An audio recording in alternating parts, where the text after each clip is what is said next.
So let's have a roll call. Carol. Carol Hofstas. Chaz. Chaz Sexton-Duranian. Lori. Laura Schifrin. And Lance McNally. So we have a quorum. Let me just jump right now to Don Hayes for a master plan committee update, so we don't have to keep Don here all night. Okay, hopefully it's real quick. So we have been continuing to meet, and we continue to make progress on the document. One of the items that we had up front, I think, is we're planning a meeting with the FXM associates to review the economic development package. We had some issues and concerns about how it was prepared, and that it looked like more a template where we plugged in information rather than being specific for Townsend. So we're bringing those concerns back with some specific examples of where we could point that out.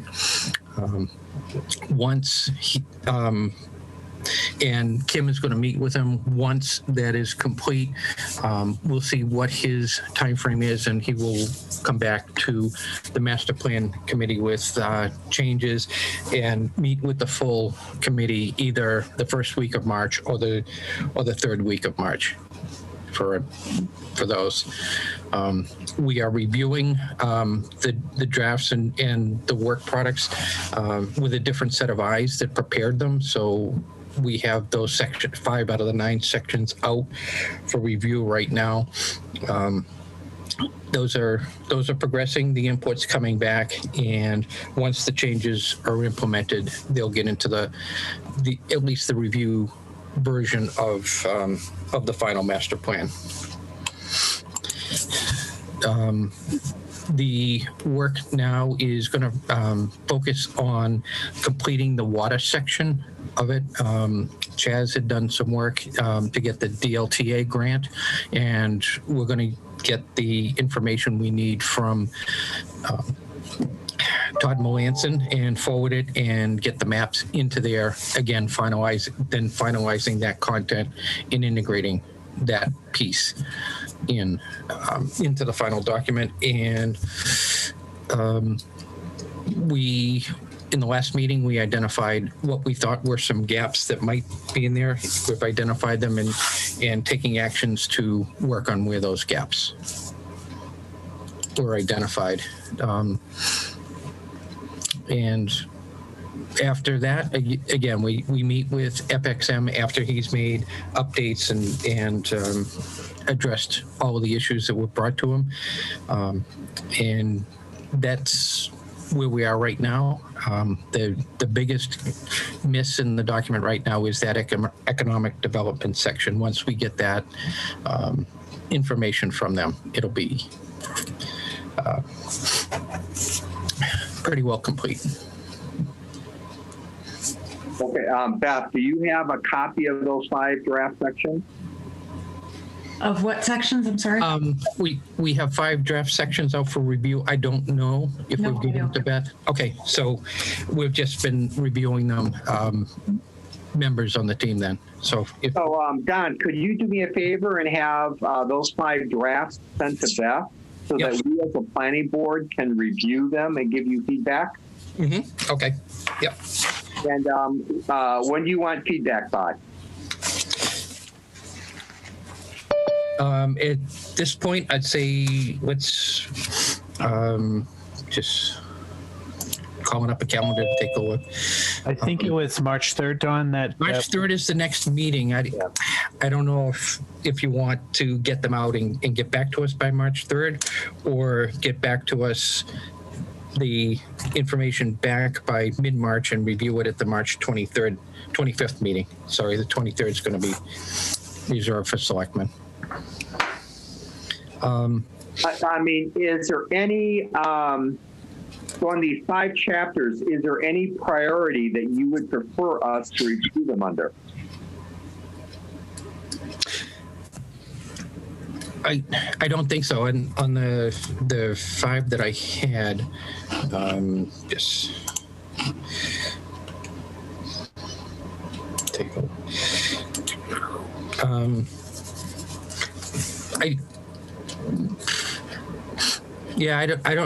I don't think there's any there.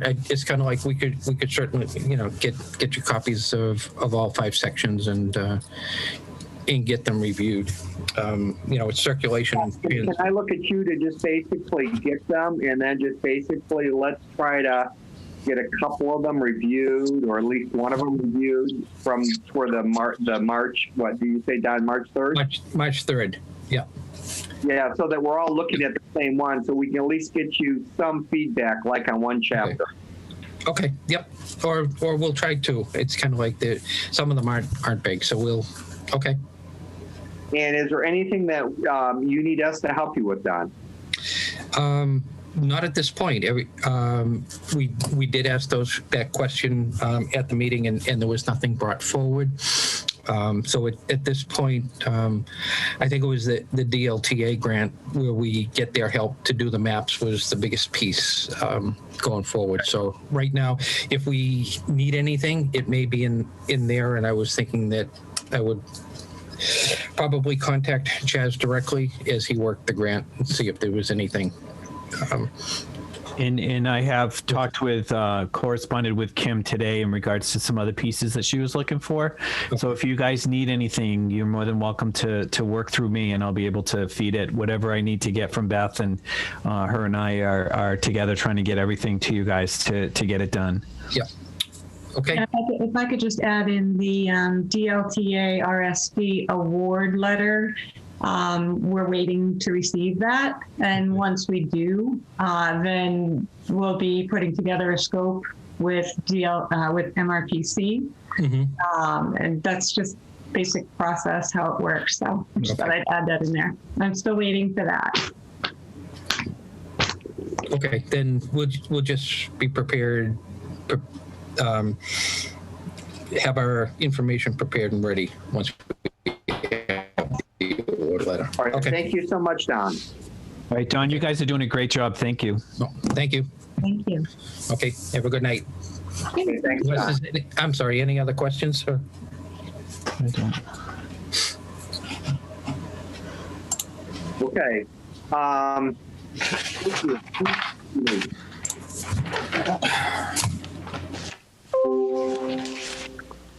Adria? You're still muted. Here I am. Hi. How much time do you need? I think it will be very brief. I just have 3 slides to present to talk about the MVP action grant and next steps. Okay, why don't you go next so that you don't have to ruin your Monday evening with us? Well, I'm always glad to join. I'll go ahead and share my screen.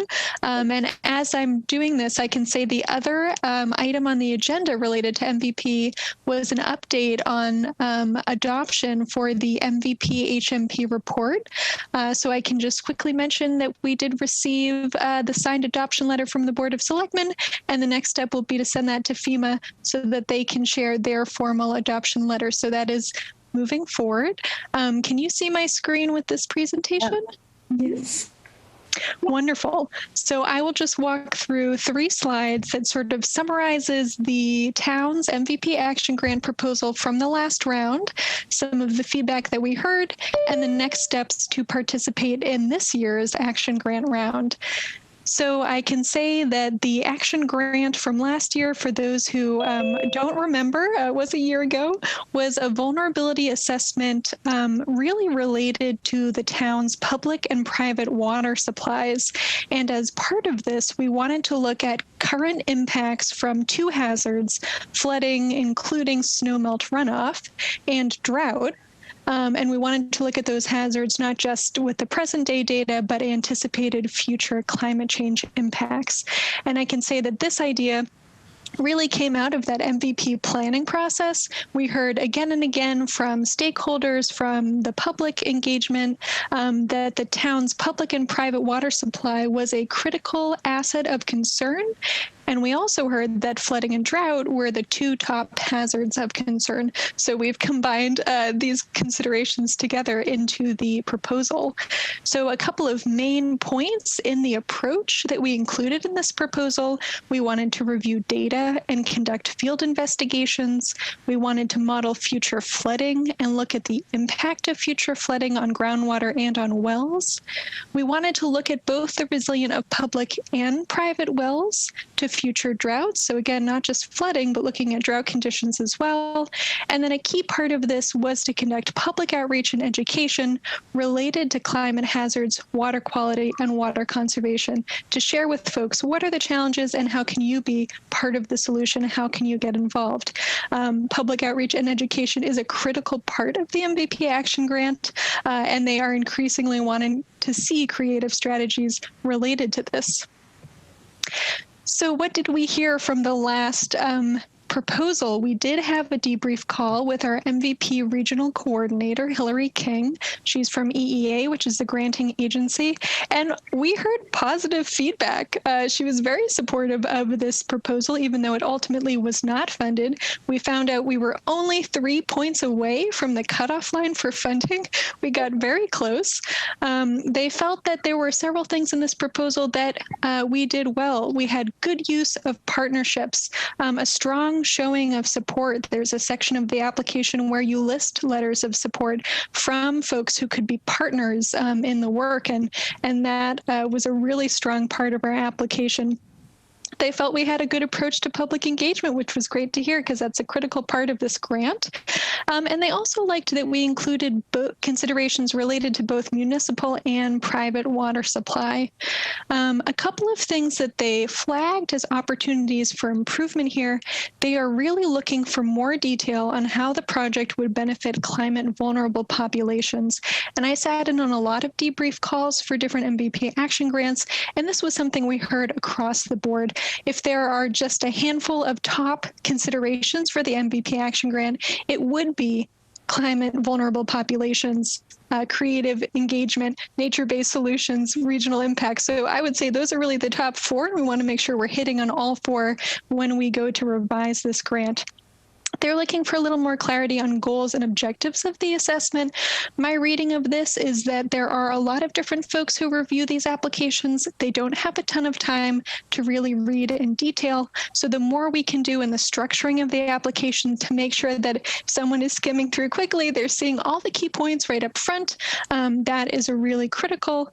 And they're also looking for a little more detail on the engagement approach. They felt it was a strong approach, but wanted to break down the details a little bit more. We had talked about some specific things like interviews, like working with some of the largest water users in town, so we can add more detail there. There was also some interest during the debrief call in adding a regional element to this application, and that's something that they really like to see. If there's anything related to regional collaboration as part of the project process, or if you can include information on how this project could be a case study or otherwise benefit surrounding communities, that is always a big plus when EEA goes to review these applications. So my last slide here is basically what are our next steps. So there is actually an expression of interest due this Friday. This is not a requirement, and it also is not intended to be a burden for municipalities who are applying for the grant. So this is just a short online form. It's intended to be a simple form, and this is really a formalization of what EEA has done in previous rounds. They used to say you can reach out to your regional coordinator anytime before the RFR is released, and we'll talk to you about your proposal idea. Once the RFR is released, they can't talk about specific project ideas anymore. So the key thing is to get them on a call beforehand, and that is what this expression of interest is meant to do. So anything you list there, a lot of the information can be from the previous application, from the debrief call that we've already had with the EA, and anything you list is not binding. It's just meant to get the conversation started. So once the EOI is submitted, They'll then follow up to schedule a call, likely sometime in early March, to walk through the proposal and any recommendations that they have to strengthen the application and make it more competitive.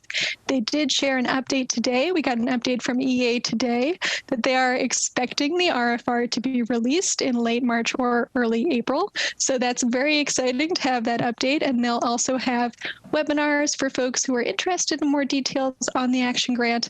I know Beth and I both plan to attend. And then ultimately, the action grant will be due at the end of June. So that's my overview, and happy to address any questions, or Beth, if there's anything I missed. Do we need to reappoint the core group? Don't we need to get that done right away? Yeah, it's not necessarily a reappointment. It's a re-invitation to participate, which I will be doing tomorrow. Okay. There's been some staff turnover since we did the planning core team work. So tomorrow I plan to send out an email to sort of reconvene the core team and talk about the the submission. Okay, great. Do we need a motion to do that? Why don't you, I mean, you know, doesn't hurt, Lori. Do you want to make that motion? Yeah, well, I would like to make, because this is a request and we would be, obviously don't want to miss any deadlines. I would make a motion that we have Beth as our staff liaison to submit the expression of interest that is due by this Friday, and to also re-invite the core team to meet. And I'll second that. Okay, Carol, how do you vote? Yes. Chaz? Yes. Lori? Yes. Lance? Yes. Okay, thank you so much, Adria. Thank you all. I will jump off the call unless you want me to stick around, Beth, if there's anything else I can help with. But please feel free to reach out at any time. Okay, thanks. Thank you. Very much. Appreciate it. Thanks, everyone. Okay, thank you, Adria. All right. It is now 6:48, and I would like to reconvene our public hearing on our age-restricted residential development. And I did see that Adam had joined our call.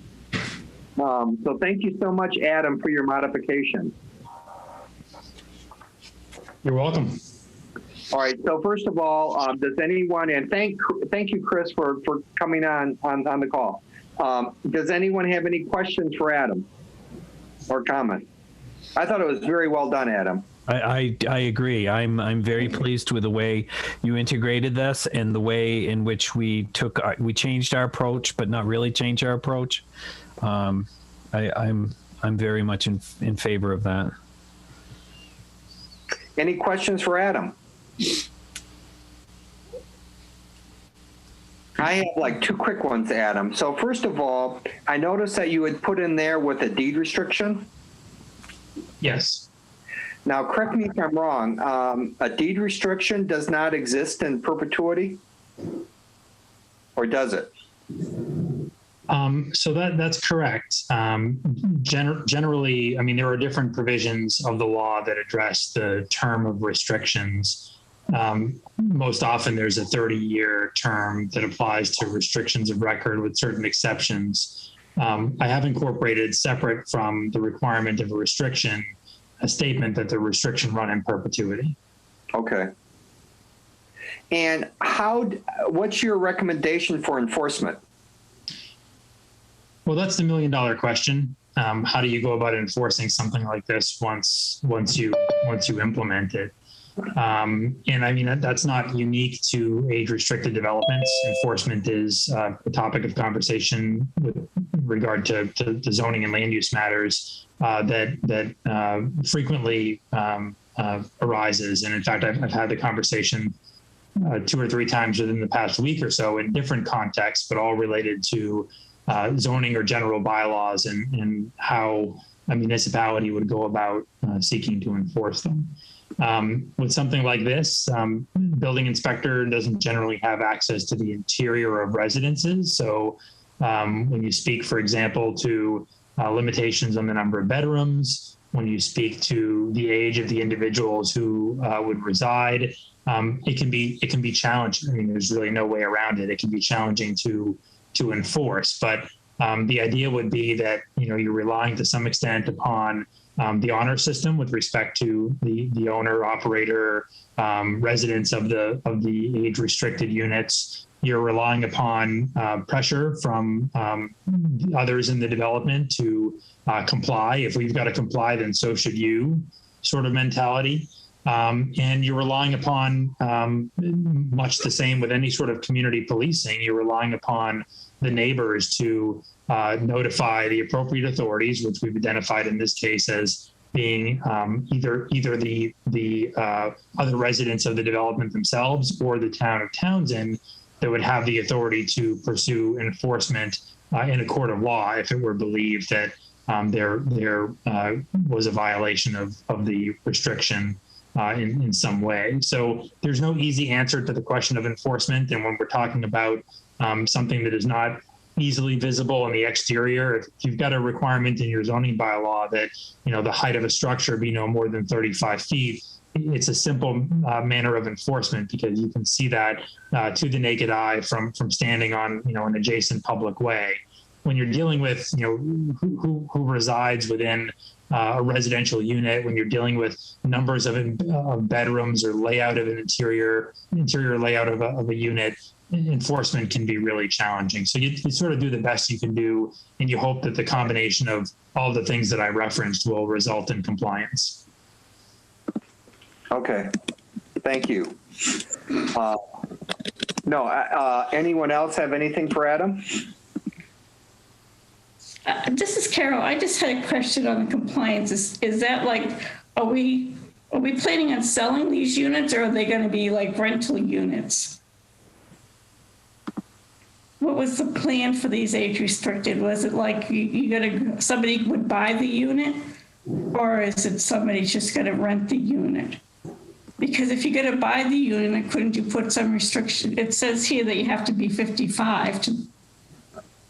So wouldn't you have a restriction, like who could, when you go to buy the unit, that at least somebody has to be 55 when you purchase the property? Yeah, my concern, Carol, was not so much on the initial purchase, it was subsequent purchases. Okay. Well, wouldn't that hold true for the second purchase? That whoever you sell that to has to be at least one, I think it says one person has to be 55.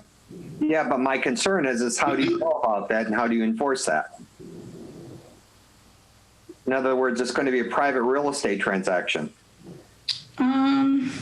I buy it and I sell it to someone down the road 5 years from now who's 40 years old. Yes, I guess I know in Westford, and this is my only thing because I tried to buy a unit in the 59, wasn't 55. And I know that they sell them and they keep, I don't know how they do it, but they maintain that you have to be 55 even when they're resold. I'm not exactly sure how they enforce it, but they do. Well, may I, Lance? Yes. So in a resale, this would be something that the attorney in the transaction would be disclosing to the buyer. So it's recorded, and Adam, you can jump in anytime you want, but in a transfer of title, the attorney for the buyer will be doing a title search, and that restriction is going to show up so that when that transfer deed is done, it needs to follow the deed before. Okay. So if for some reason, and I don't know why, but if for some reason the listing didn't state that it was an age-restricted development of 55 and over, which there are many, and they're in MLS, and it's stated right in the MLS listing, And that's how I see that enforcement on transfer. What happens after the people live there and they may do other things, I think is where Adam was going, is like, who is going to go in and check that out? But on the transfer, I don't see an issue. Okay. I see that that's something that will be done. What I'm not sure about is on the, when it's an Adam, for you, I guess, when it says at least 80% of the occupied dwellings in the unit in an age-restricted development shall be occupied by at least one person over 55. But if we're doing an age-restricted development, how come it's not 100% 55 and over, with at least one person being 55? Because that's the standard in the federal law. Okay. All right. That answers my question. Yeah, I tried to I tried to keep this as simple as I could. I worked off of a few different forms, different examples I've got that either I've had a hand in drafting or they have been drafted by other counsel in other communities. And I've got one example here of a bylaw that is nearly 20 pages long. I've got another example of a bylaw that's 3 pages long. So I tried to, in light of what I was beginning with, which is this document that you sent me, which was about 3 pages long, I, on the one hand, didn't want to overcomplicate it, but on the other hand, I wanted to make it sufficiently comprehensive. So what I did in these few revisions that I made is, rather than attempt to reiterate with specificity all of the provisions of Chapter 42, Section 3601, 3602, 3603 of the U.S. Code, sections 100.300 through 100.308 of the Code of Federal Regulations, provisions of state law, I simply incorporated by reference those laws. And I indicated that the minimum standard, it's an at least standard, so at least 80% of the occupied dwelling units in an age-restricted development shall be occupied by at least one person 55 years of age or older. That's a verbatim statement from the federal law. And then I didn't get into all the particulars that are dealt with in that U.S. code, in those Code of Federal Regulations, in mass general laws. And if you were to do some research on your own, for example, and you looked at the Code of Federal Regulations, they have about 3/4 of a page just on this 80% occupancy standard. And they talk, for example, about not just the requirement that at least one occupant be 55 years of age or older, but they talk about what happens in the event that a dwelling unit becomes temporarily vacant. They talk about what constitutes an occupied unit. So if you've got a development where there are certain units that are occupied, let's say by employees of the housing facility, do those count as occupied units for the 80% standard, or can those be exempted because they're essentially housing management of the facility if it's a larger facility? What happens in an instance where an individual who is 55 years of age or older dies, and the remaining individuals are not 55 years of age or older? What about reasonable accommodations? So the Americans with Disability Act requires that if you're going to restrict housing in this way, you also provide a reasonable accommodation to disabled individuals who qualify under the ADA. So somebody who comes in who is not 55 or older, but is a disabled individual, might be entitled to a reasonable accommodation in the form of allowing that person to reside there, even though doing so would not meet that 80% standard. So all those technicalities are addressed in the federal law, addressed in the state law. I didn't want to turn your 3-page bylaw into a 13-page bylaw. And so I thought it made a lot more sense to incorporate by reference those standards. And, that way too, if the federal law is changed, which it has been changed over the years, then we don't run into a situation where instantaneously your bylaw is outdated and needs to be revised. Okay. And I understand all that, and I appreciate what you did here. What about the question of, okay, one person has to be over 55 that occupies there, but what about children? People think they're moving into a 55 and older community. Are children allowed? I don't see that anywhere. So the answer is yes, children are allowed. It would be contrary to the ADA to include a prohibition on children in any form of housing. The way that the Fair Housing Act works is the Fair Housing Act essentially says you can't discriminate based on age, gender, national origin, familial status. There's a whole list of prohibitions on discrimination in housing. The way that age-restricted housing operates is it's an exemption. So you've seen this reference to the acronym HOPA, the Housing of Older Persons Act. And the Housing of Older Persons Act is an act that was adopted a number of years after the Fair Housing Act that amended the Fair Housing Act by creating an exemption for what you're now referring to as age-restricted housing.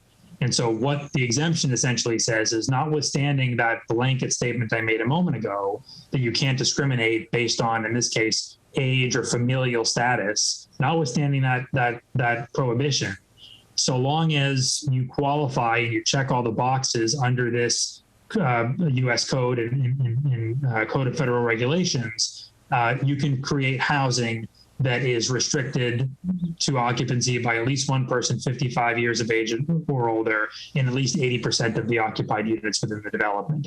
The problem with that 55 years of age or older standard is that there comes with that the risk that you're going to have individuals 55, 56, 57, 58 who still have children. As you know, individuals have been having children at an older age. And so you've got couples, you could have an individual 55, 56, 57, maybe a spouse that's even younger than that, and a child that could be a school-age child. And there's no way to absolutely prohibit that. The way that some communities have attempted to avoid that is they've created housing for individuals 62 years of age or older, which is a different standard. It falls under a different provision of the federal legislation, subject to different requirements. But that additional 7 years makes it maybe even less likely that you're going to have children. It also really limits the potential applicant pool or pool of potential homeowners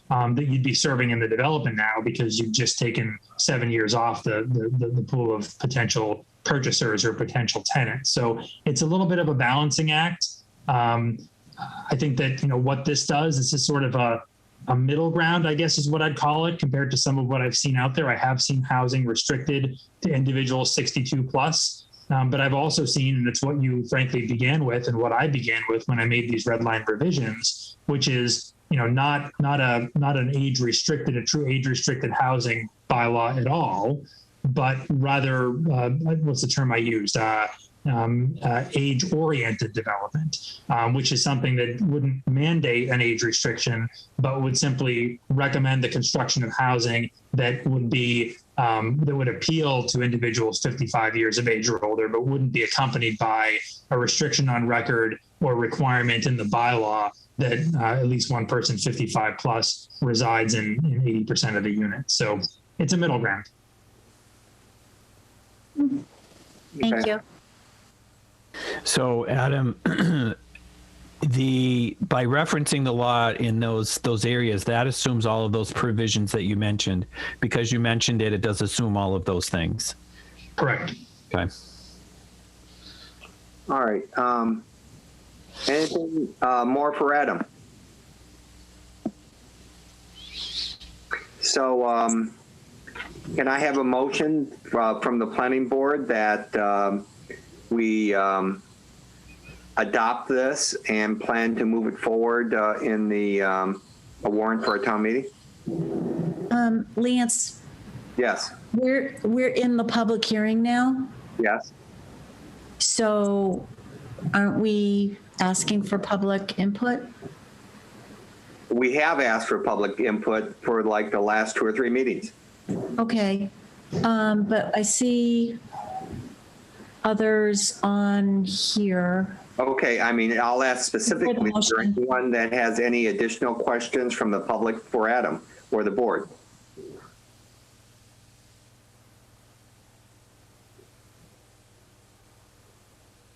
Okay.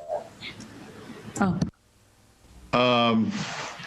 Yeah, my question is, I heard that this was only going to be, I didn't hear what zoning districts it was, and I don't have a copy of what you're working with.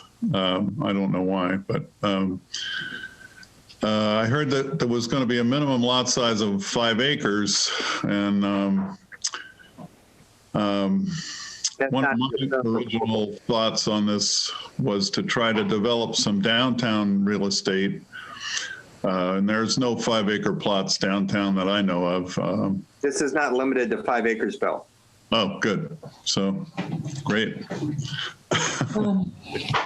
Thank you. Chairman McNally, can I just ask something about the design standards? There is number 7 under the design standards. It says the development shall be served by public water.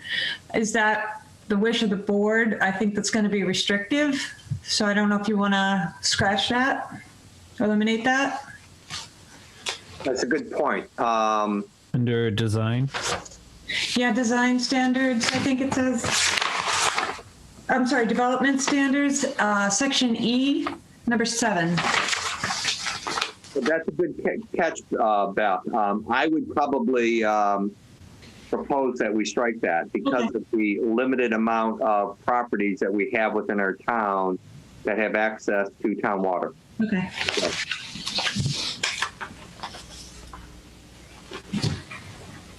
Thank you, Beth. Okay, cool. Hearing no other comments, I'll make a motion that we move this article forward with the elimination of number 7 in section E, development standards.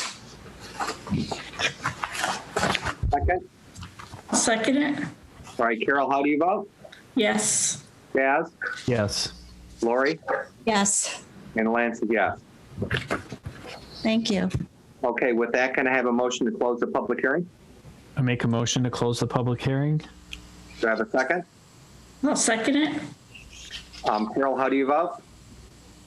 Yes. Jazz? Yes. Lori? Yes, And Lance, yes. Adam, could you stick around for just a quick discussion on the Scenic Roads Act in a little bit? Sure.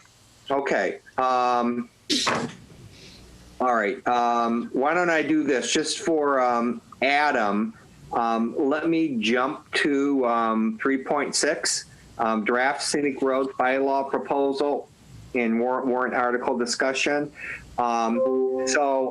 You know, even though it's late, but I put a draft together for the Scenic Road Act. Adam has not had a chance to review it.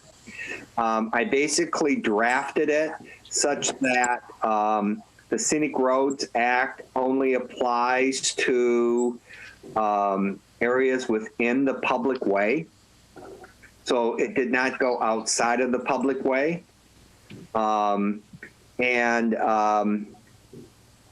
I think that the next steps is, I think, Beth, that we need to have the tree warden review it to make sure that he's in compliance with it, because I incorporated the tree warden in it. And basically for Adam to sort of take a look at it for his review. It's, you know, it's pretty quick, Adam. It's not bad, but I still think it needs to go through you. And then start and have a public hearing on it. Okay. Any comments from any of the other board members? yeah, I had a couple of tweaks, and mine are, you were probably tired, that's all. Yeah, if you could, yeah, I mean, yeah, I'm comfortable with your tweaks, even though I don't know what they are. I mean, just let Beth know about them. Yeah, I'll send it to you and Beth. Okay. And my question was that your statement that this is just going to be in a public way. So I remember in conversations that we had on the planning board before that you were referring to 20 feet from something or 10 feet from something in the middle of the road, the public way being the road, right? I think Adam corrected me here that that and I think that if we look at the definition of a public way in our bylaws, so the public way is that, you know, if you can go ahead and see what the public way is, because it may not be from the center of the road, so that you could have the public way be documented on a plan, and that's the public way. When it cannot be determined by a plan, I believe that the definition basically goes 20 feet from the center of the road. I see. Not be determined. Okay, so this basically is just saying that the planning board would have a say if it was in the public way. Correct. Okay, I'm good. Yes, Bill. And I just want to ask a question, because my reading of the state law is that they don't say anything about the public way. They say if it's a scenic road, the Scenic Road Act applies. And then the second thing is that nobody in his right mind would build something in the public way because the town could come along and demolish it at their leisure. They don't have to give you notice. They just can take it away. So if we really want to save our scenic ways, I think we have to apply to stone walls at least, and trees that are on private property, as long as they're associated with road shade and scenic roads. So I'm just having a hard time with this. You might as well not bother, because nobody's going to build something in the public way. I mean, we've had people. There is, Bill. It's done all the time. We have a lot of stone walls in the public way. Really? Where? Not on this road. We're public way variable width, and all the stone walls are off the public way. Well, I guess the concern that we have as a board, that we had discussed this earlier, was citizens' property rights, and that there is nothing that a stone wall has that deals with the well-being of the public, unlike trees. Yes, Veronica. Did the Historic District Commission agree with that? I don't know. I have not asked them. I guess what I'm, I guess I don't see any difference between the implementation of the existing bylaw and what you are recommending. I think the existing bylaw doesn't, so first of all, it's not a bylaw. We don't have a regulation, whatever, I mean, we don't have a bylaw for scenic roads, period.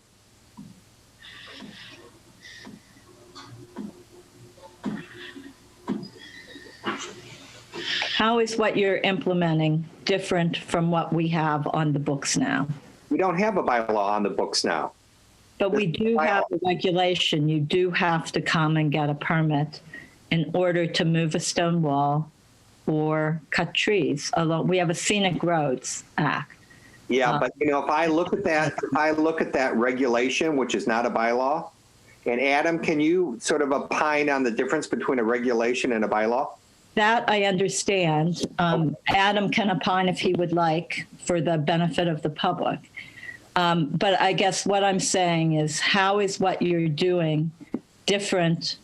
How does it change what is on the books now? My interpretation, what's on the books now, it only applies to maintenance of a road. It doesn't apply at all to a private citizen.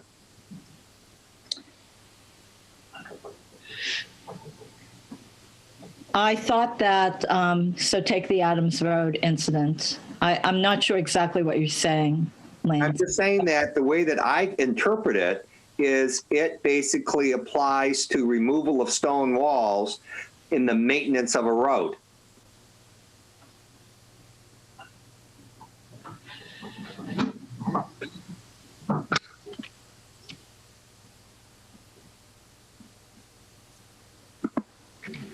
Where does the existing regulations talk about a private individual removing a stone wall, is my question to you then. It is, I thought that all roads in town were considered scenic roads, except for the numbered routes. But I'm just telling you on the wording of the current regulation. Could you read it to me, please? Yeah. I don't have it in front of me.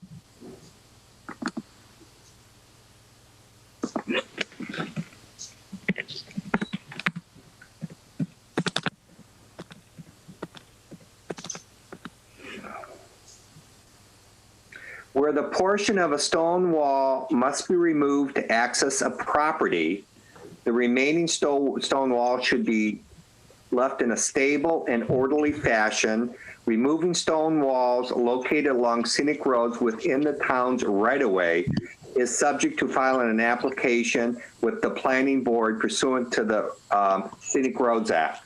So that's one occurrence, and it just talks about a driveway. Okay? If you take them as two related sentences, yes. Well, it's basically in a section that has to do with driveways. Okay. Then if we go to the second section that we have,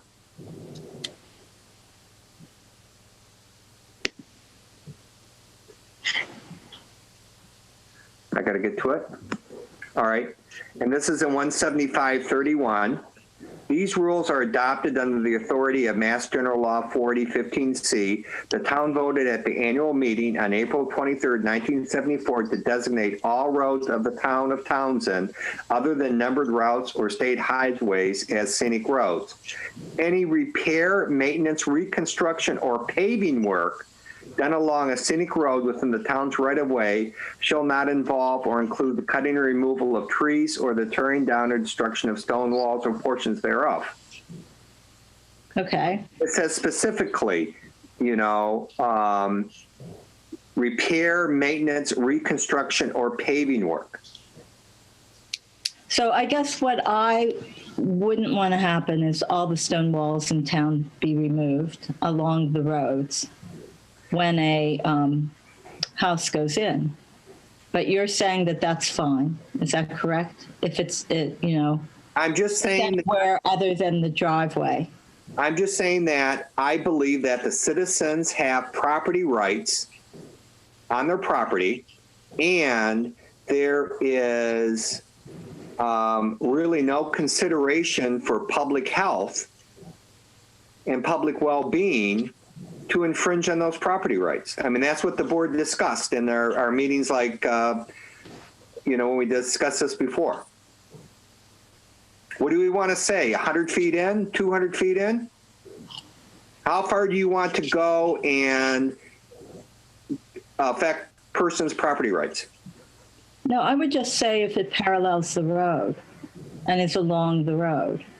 But how far back? I mean, I have a stone wall that's 100 feet back that parallels the road. And that's fine. It's the ones that are right along the road. But right along the road is in the public way. So, I mean, Veronica, it's an issue of saying, how far back do you want to go on personal property?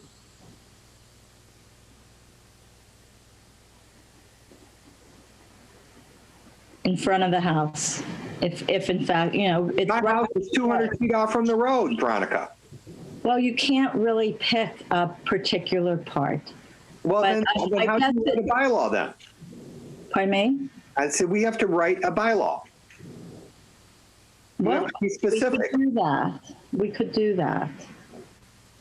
I guess I wouldn't want the stone walls that are along the roads to be removed.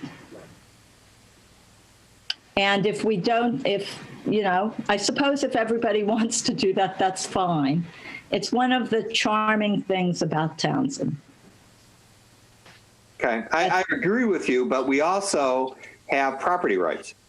Right, so we have stone walls all over our property. It's an old farm. We do. And so the ones that are out back of the house, no, we could move those anytime we wanted. Nobody really sees those when they drive down the road. It's the ones that are right along the road. Now, if we say, property rights are fine, then pretty much all the stone walls can go. And yes, there are people that don't maintain their stone walls, and there are those that do. It also varies based on the owner, but it's the ones that are right along the road. Otherwise, that's what makes our roads scenic. We don't have huge views all over in town here. We're pretty small. And when we go with that ideology, my concern is that, and what we've discussed is that where are we going to be infringing upon property rights? And that's where I would be concerned that if I purchased a home, I shouldn't be told what to do with a stone wall on my property.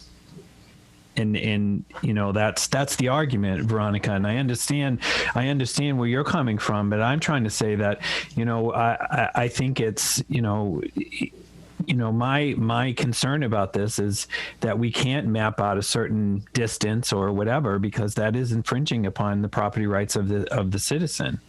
But the Scenic Act and what constitutes that with a tree warden and all of that kind of stuff isn't comprehensive enough to cover what we're talking about here. So, you know, So maybe it needs a bylaw if that's the case. I know we were told, no, the stone walls have to stay when we moved to town. You know, that's just all there was to it. It was Scenic Road Act. We have a Scenic Road Act in town. You don't move the stone walls along the road. Mm-hmm. And if that's not the case, it would have been good to know that that's not the case. I suppose that after several people test it, which has happened in town, that then it becomes property rights and you can move them. And I think that's why this is before us now, is because of that particular reason. So it changes the character of the town. That's all. I agree. I know it does, but allowing that changes the character of the town. So it was one way 36 years ago, and now it's, you know, do as you like along the town roads. And that's that. It's fine. And Veronica, I don't think, I appreciate your opinion. I don't think that it was like that. I think it was whoever interpreted that to you at the time when you bought. Planning board. We had to go to the planning board to get our address. Well, what can I say? I wasn't there then, but it was an interpretation that you got. And if we're allowing junkyards to exist on our scenic roads, then there is no harm to people having private property rights and doing what they wish with their stone walls. And for the most part, what we've seen with the stone walls, it is that they're enhancing them. They're not destroying them. They're making them better than what they were before. And, you know, beauty in a lot of cases, I would agree with you. That is true. Yeah. So, and beauty is in the eye of the beholder. And people who, like I said, there are properties in town that make a horrible impression for Townsend. You drive some of those and they are on the back roads. So I think that what Lance has proposed here is something versus nothing.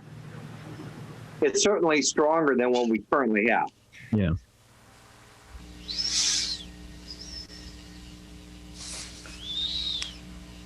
And if we want to have it go 50 feet off from the public way, you know, with roads that are parallel, the board didn't have an appetite for that when we discussed it. No, I don't think you can pick a random number. Yeah. Well, you have to pick a random number or it's not enforceable. I mean, you have to check basically, and that's what I was trying to do, you know, stone walls that are parallel with the road within X number of feet. Then wasn't it 20 feet? Isn't that what it was from the center? No, it's currently within the public way, and it's 20 feet when the public way cannot be determined. Okay. I mean, that's what's in the current definition of public way in our code.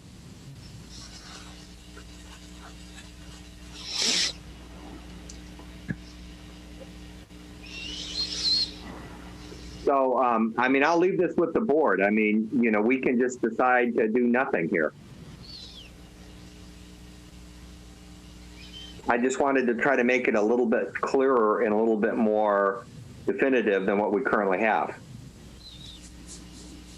And this was also based on Adam's recommendation that a rule in the regulation is not as enforceable as the bylaw. And correct me, Adam, if I'm putting words in your mouth.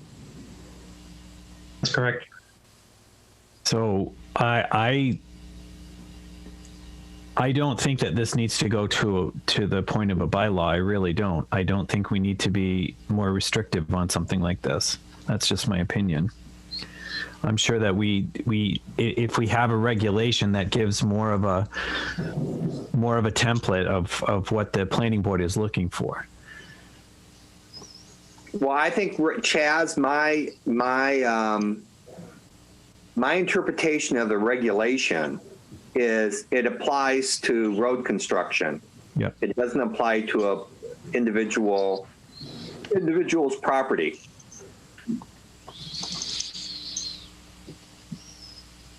And the question is, do we as a board want to tighten that up or not?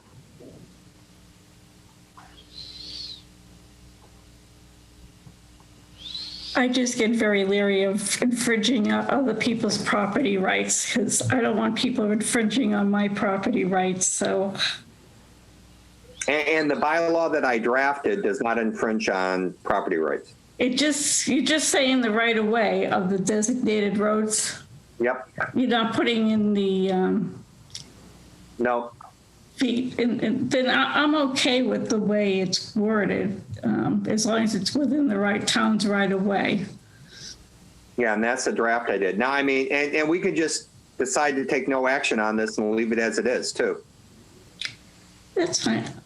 I mean, how many people really go out there and tear down their stone walls? For the most part, from what I've seen, not being here that long, but most of the stone walls I see along the roadways are all overgrown and underbrush and weeds, and you can hardly even see them as you're driving by.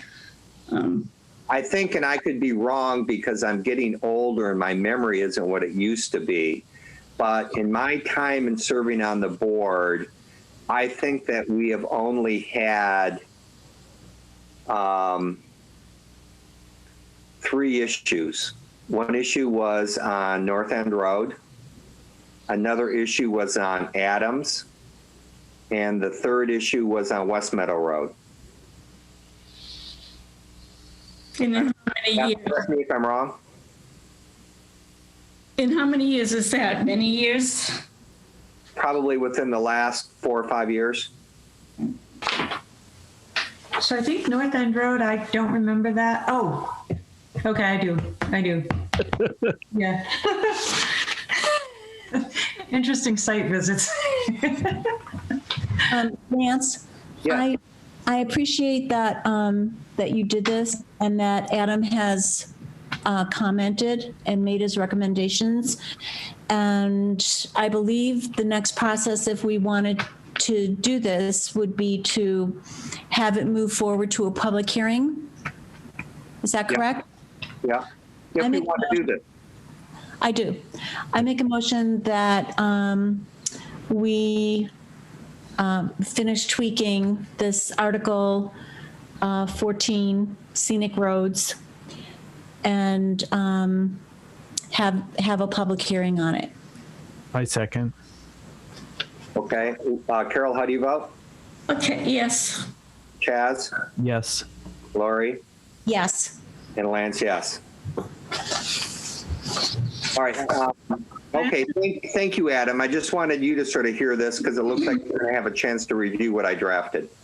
Right, that was helpful. So, Lance, only because I just heard Lori say that I've had a chance to review and comment on it, and of course I haven't seen it yet. So, if you could send that to me at your convenience, I'll try and give it a review before the public hearing opens, whenever that might be.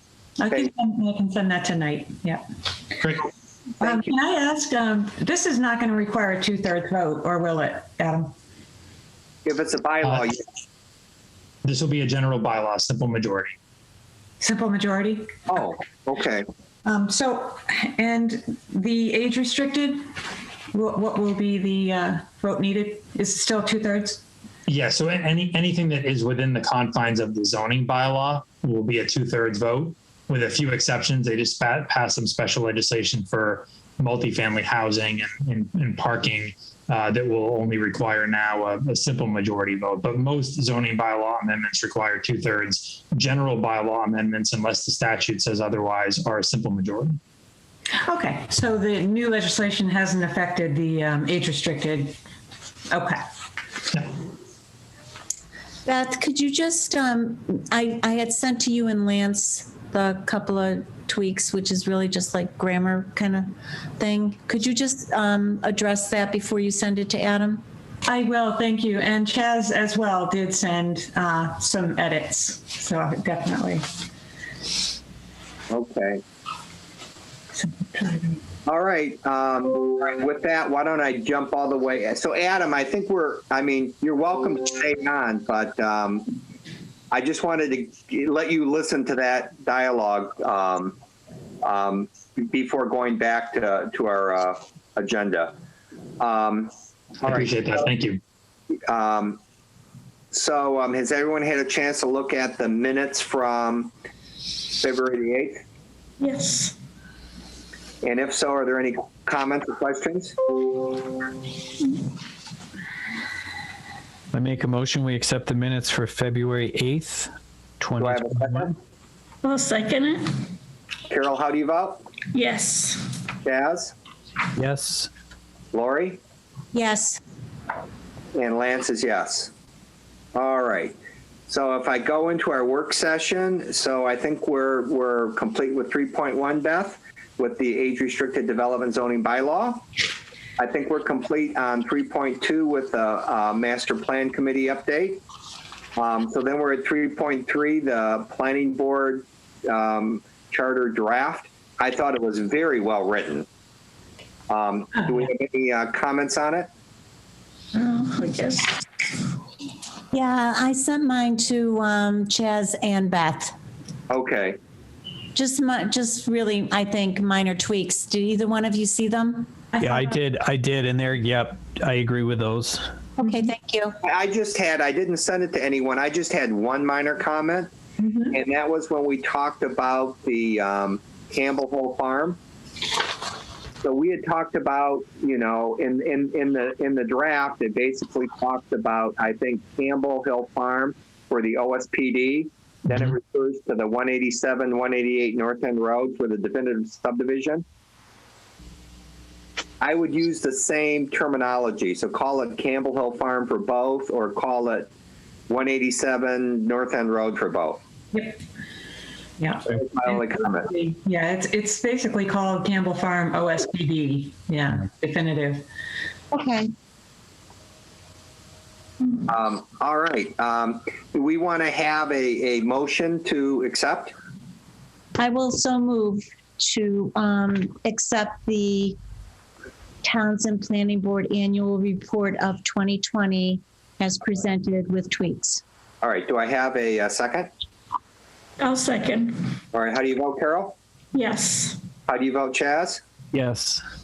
And how do you vote, Lori? Yes. And I vote, Lance McNally votes yes. All right, so we've already gone through 3.4. MVP hazard mitigation plan approval process update. Yep, that was, Adria had mentioned that we did receive the adoption certificate from the Board of Selectmen, and that's been signed. So the next step there is I'm going to be sending that into FEMA, and they're going to send back an award letter, and we'll go from there. Then we'll incorporate it into the final report, and it goes back to the state. Right. So at this point, it's going along very well. All right, and then we already discussed the scenic roads. Mm-hmm. Veronica may kick me, but we discussed it. 3.7, 43D application, property owner signatures, and warrant article discussion. Yeah, I'm going to talk to, I do have an appointment with town council tomorrow at 4:00. I don't know, Lori, if you might be available for that. But I have all 4 of the applications done. And Chaz has one of them, correct? Dudley Road? Yes. Okay, so Chaz is working on that and the Housing Authority, filling in the blanks. And the other 3 are almost complete, but I do not I want to have town council review all of them before we actually ask for authorizing signatures. So we have a meeting tomorrow. He's already authorized the Squanicook, and we'll be meeting with the school committee on March 1st for that authorization. But the other three are still kind of pending town council final. I just didn't, I didn't want to put anything out there that wasn't totally ready. Okay. But it seems like, well, okay, we don't know about the school yet, but it does seem like the other three will be signed. I think they will. The school, I did get an update that the school feasibility study has just started in January, and it's going to take about 18 months to complete. So I don't know what that means, but that was what I was told in terms of Squanicook Elementary, that, I guess it's the use of the building that they're looking at. Well, actually, that kind of works out good because it means that they're looking into what they would be doing with the building, right? Yep. So that actually would apply to that if they're agreeable to being considered for the program. Okay, great. So that's March 1st, and that's and tomorrow I do have a meeting with town council at 4:00, and it's up to you if you want to jump on or anyone wants to jump on. As soon as I get the link, I'll forward it. So if I can, I will. Okay, that's great. 3.8 safe routes to school, Chaz. We are going to be meeting this Thursday, the 25th at 1:00, and that would be myself and Veronica with the two principals and excuse me, and the Townsend, one of the Townsend board of school board members. And I'll have more information in our next meeting. Great. All right. 3.9, Unified Planning Work Program, Walkability Study, and Townsend's Letter of Request 2021. Yeah, that went really well, Chaz. You want to update everybody about the Board of Selectmen's meeting on the 16th? We presented, and the selectmen have signed, has agreed that we are trying to extend, instead of going from the town common all the way to the high school, we're also including from town common up to the public safety complex. And we presented reasons why we wanted to do that. Selectmen didn't have any problems with it, and they signed the document, and we're submitting it for approval. Yeah, it did get emailed in today to Glenn Eaton at MRPC, so it's been received. So we're going to wait for an award, or hopefully an award. It's been said that it's probably not going to be a problem, from what I understand. Oh, good. Yeah, that's great. Yeah, and so they're. As far as the rest of the current study area, the planner Sherry Bean is working on that, and she's still collecting. She's reached out to the highway department and is collecting information from the highway department, and starting to pull pieces together for some of the other projects that are in motion or in planning stages. Mm-hmm. So that's going on right now. Yeah, this effort truly is a collaborative effort, because there's 4 or 5 different pieces to it, and it's all coming together, I think, rather well. Mm. Yep. Okay. Okay, great. And then our last one, just an update on the DLTA award that Chaz had drafted. Go ahead, Beth. Yeah, I think that, I don't know why I put that in there again, but I must have been pretty excited about it. I guess we've covered that like 3 or 4 times now. Sorry. Just in case we missed it the last two, which is just Oh, by the way. All right. 4.1, notices from Townsend and other towns. okay. So we have Ashby Planning Board notice of public hearing. It's a virtual hearing, site plan review for 1093 Main Street in Pepperell. I'm sorry, in Ashby, and that's on March 10th, 2021 at 7:15. Pepperell, we have Pepperell Planning Board, the notice of public hearing, a virtual hearing for recreational marijuana zoning bylaw amendment. That's going to be on 3/8/2021 at 6 o'clock. Comments submitted by March 3rd, 2021. The proposed amendment would revise the subsection of the bylaw to set the limit on the number of marijuana retailers to a maximum of 2 establishments. Lunenburg Planning Board is a notice to public hearing, also virtual, 3/8/2021 at 6:35 p.m. to discuss revisions on the board rules and regulations for site plan approval and special permits. And we also got one for Fitchburg City Council, a notice of public hearing continuance. It's virtual for 3/2/2021 at 7 o'clock. This is to amend the Fitchburg zoning ordinance as part of the phase 2 of an ordinance update to make clarifications to the table of principal uses, remove inconsistencies and conflicts with state law, and more. Beth, could you actually send that to me? Absolutely. Yeah. All of these I can send to the board. Not a problem. Okay. Just the Fitchburg one I'm most interested in. Okay. And that's all I have. And we had a letter from Stan Dillon, Jeff. Oh, that's right. Actually, I have a couple more too. This is for the Campbell Farm North End Road. And it says, "Dear board members, on behalf of the owners, we request that the new private way shown on the definitive subdivision recorded at the South Middlesex Registry of Deeds as Plan 694 of 2020 be known as Campbell Farm Lane. A name was not given to the new way at the time of approval." And that was signed by Stan Dillis, and we received it on February 22nd.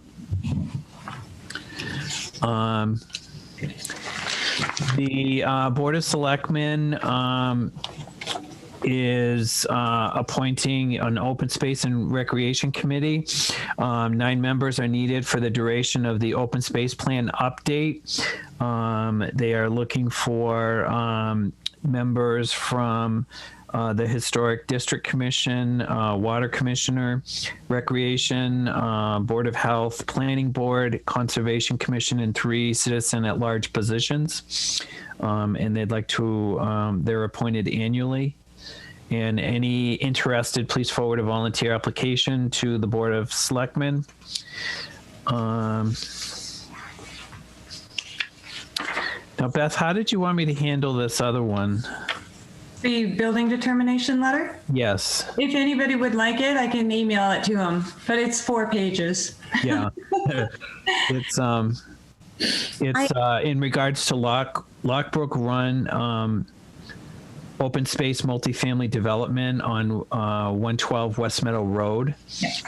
It was a determination by the building commissioner in regards to, this was a change that they wanted to make, but in essence, just kind of cutting it short is that they have gone past the time to make changes on it, was the determination of the building commissioner. So I would assume if anybody wants any information in regards to that, to get in touch with the planning board, Beth at the planning board, right?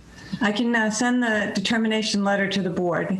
Okay. It's actually in the folder right now, I think. Yeah, it is. I read it. Oh, good.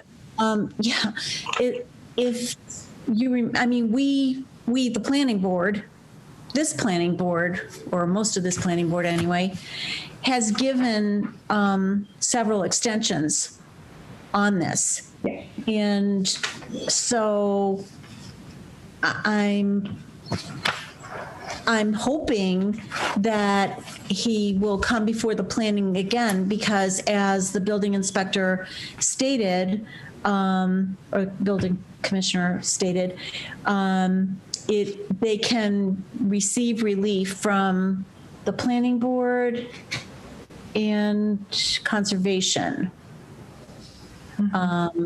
And I know that when we gave the extensions before, if you look at when he first purchased it and first started all the planning, we then ran into 8 years of hell in the market. And obviously people were not building. And we're so far behind in our building now. I don't see why we wouldn't be, if it was something we granted before, why we wouldn't grant it now, especially since we're looking to help some development occur rather than deter it. So I'm hoping that that they will come back to planning. I'm not sure what conservation has done, but maybe they would have to go out and look at it again, but they gave them some restrictions or go ahead before within guidelines. So I'm hoping that they come back. I understand the commissioner's letter and his timeline, and the timeline he's stating goes by the law, the 180 days and whatever back and forth. But I'm hoping that this will not deter the owners of the property. I don't know them, but I know that we've granted them extensions before, and it basically was because of the market, not for any other reason.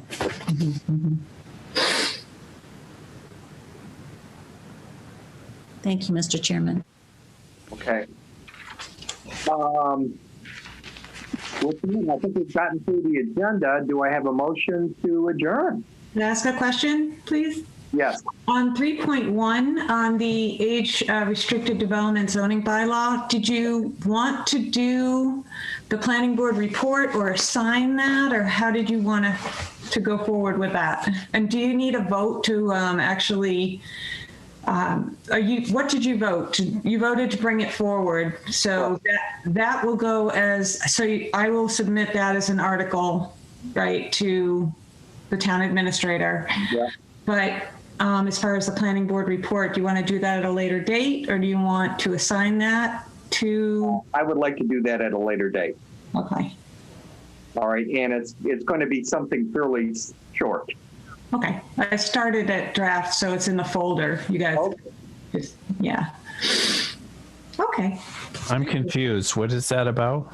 Remember about at the town meeting, Chaz, that when we introduce the warrant, we basically do a report that. Yeah. Okay. And we basically want to say that all present during the meeting voted affirmatively to bring this forward. Right. Okay. And typically you'll put your reasons, which I think you would do great, Chaz, to just put a number of reasons why you're bringing this warrant article to go forward.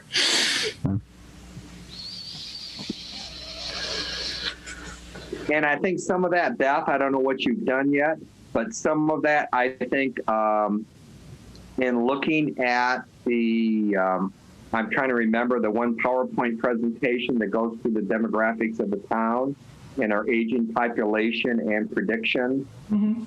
I would include in the report. Oh, yeah. Okay.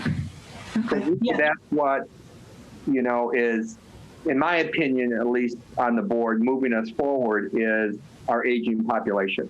Mm-hmm. We want to be able to provide options other than retiring and have to move out of Townsend because we can't afford it. Okay, so Chaz, if you look in the folder, I did start the planning board report, but it just put in the administrative part of it, basically all the public hearings that were had. And did you actually take a vote to close that public hearing? We did. You did, okay, sorry, I was distracted. So basically all I have is a draft planning board report with the administrative dates and of the public hearings, and you could take it from there. So it's in Word, and you can just expand on it. Okay. Okay. Is it okay to adjourn that? Oh, yeah, thank you. Yeah, I just had to figure that out. Great, thanks. Okay, do I have a motion to adjourn? So moved. Take a motion to adjourn. Sorry, you guys need to select a representative for the open space committee. Remember Chaz just read that from the Board of Selectmen? Oh, I didn't know. I knew that they were looking for people. I didn't know they were looking for someone from the planning board. Yeah, you need a representative. That's the way I read it, don't you? One member representing the planning board. Okay. I nominate Carol. Okay. I second that nomination. Yeah, that's okay. Thank you. All in favor? Laura, Aye. Aye. Carol? Sure. Yes. Aye. All right. I'm actually going to volunteer for it. Yeah. All right, now can I have a motion to adjourn? Motion to adjourn. Do I have a second? Second it. All right, Carol, how do you vote? Yes. Yes. Yes. Lori? Yes. All right, Lance is yes.